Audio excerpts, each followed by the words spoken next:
Eh, Muy buenas noches a todos. Mi nombre es Crisbeth Madison Robles Mendoza. Soy residente de segundo año del Hospital Hipólito Unanue del Servicio de Pediatría.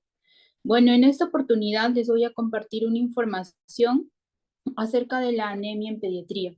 La anemia en pediatría es una de las entidades más importantes dentro del servicio, esto debido a que esto va a causar múltiples comorbilidades en el niño cuando vaya creciendo. Entonces, ¿cómo vamos a definir la anemia en pediatría? Va a ser una disminución en el número de los glóbulos rojos y esto que deberían estar por debajo de dos desviaciones estándar según el género, la edad y la altura del paciente.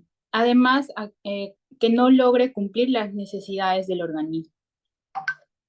Entonces, vamos a ver que cuando nosotros tenemos una dieta adecuada, vamos a consumir diferentes tipos de hierro.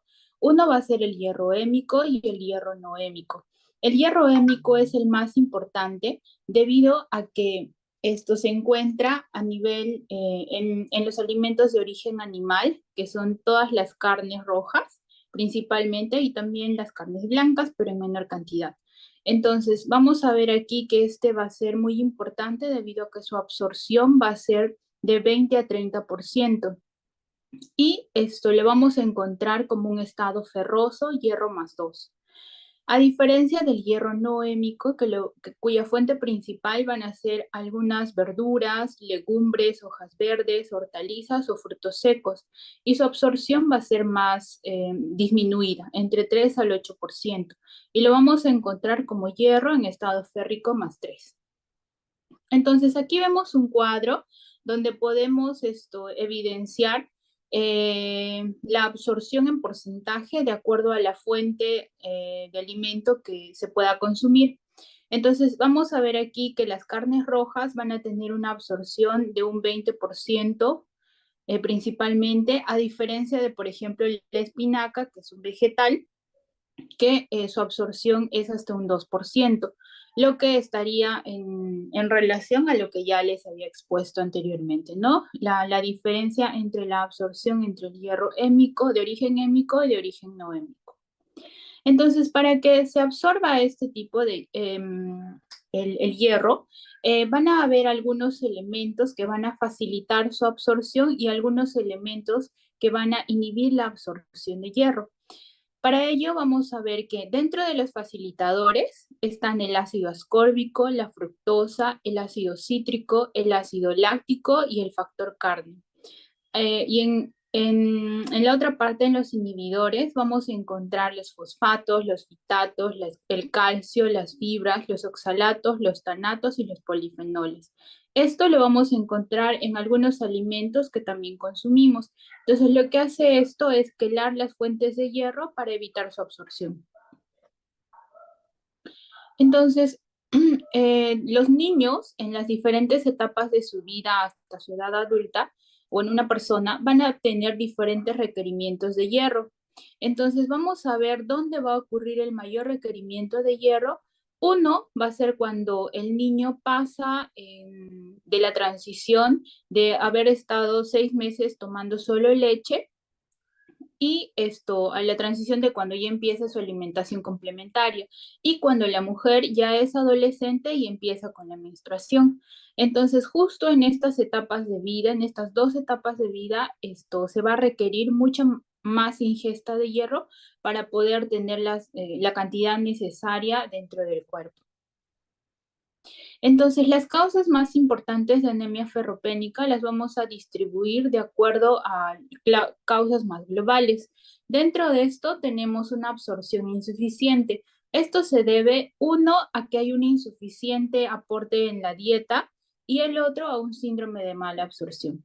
Entonces, en la causa de insuficiencia dietética podemos ver, por ejemplo, como un factor importante las causas socioeconómicas, debido a que algunas personas no tienen medios económicos para poder consumir carnes, ¿no? Y el síndrome de mala absorción, principalmente aquellos niños, por ejemplo, que han tenido algún tipo de resección intestinal o enfermedad celíaca. Luego están las pérdidas aumentadas.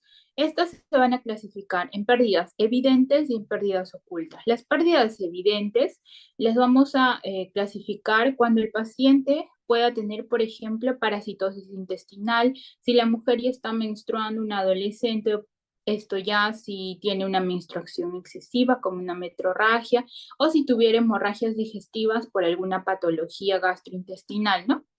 Y en las pérdidas ocultas también podemos ver la presencia de parasitosis intestinales o alguna patología del tubo digestivo o del riñón que esté causando pérdidas microscópicas de glóbulos rojos. La otra causa son los depósitos disminuidos. Aquí vamos a ver que los principales afectados son los prematuros, ya que estos van a tener mucho menor tiempo para poder almacenar más hierro. Entonces, la disminución de hierro en ellos obviamente va a ser prematura debido a que no han tenido suficiente tiempo para almacenar.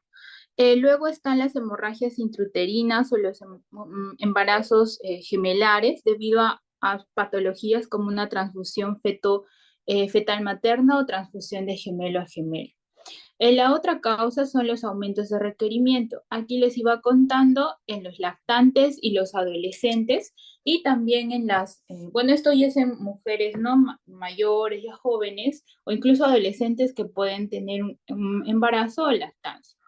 La prevención no solo va a ir desde que el niño nace, la prevención va desde la gestación. Entonces, en la gestación lo importante es la suplementación a partir de las 14 semanas de vida intrauterina. La mamá tiene que consumir el hierro y también durante el parto debe haber un pinzamiento tardío del cordón umbilical para poder brindar al niño la mayor cantidad de sangre, perdón.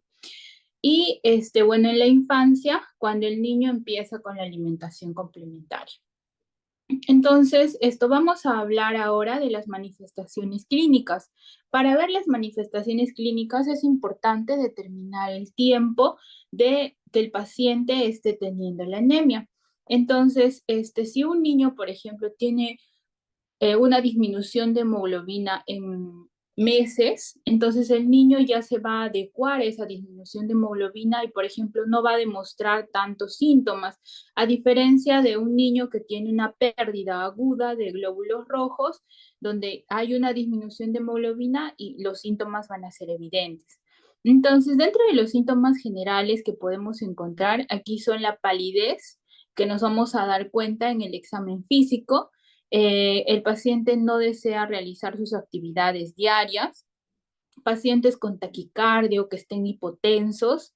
Y en cuanto a las manifestaciones neuromusculares, vamos a encontrar la cefalea, van a incluso demostrar una visión nublada o dolores musculares, mialgias, ¿no? Y un cansancio precoz cuando hacen sus actividades diarias.